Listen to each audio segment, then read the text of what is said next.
与此同时，在农历新年的庆祝活动中，数百名佛教徒进行一系列佛教仪式，结合了对佛法和僧的敬重，以及对众生的崇拜。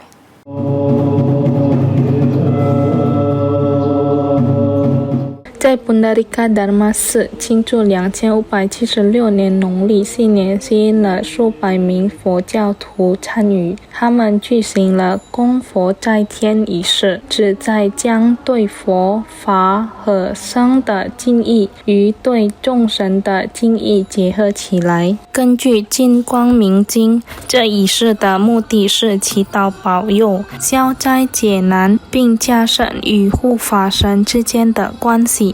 Pundarika Dharma 寺的 Kusala Padipa 比丘表示，在完成礼拜之后，期望能提升自我，使所有众生幸福，并始终获得健康。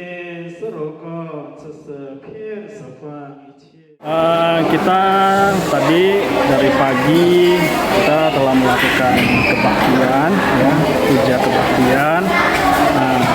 Lalu ya harapan kita di dalam doa hari ini semoga di tahun yang baru ini kita semakin lebih baik lagi, dan semoga di tahun yang baru ini kita doakanlah semuanya dan semua umat wihara dan semua makhluk berbahagia dan selalu dalam keadaan sehat。此外，供佛斋天也是对那些保护佛法的神明表达感谢的一种方式。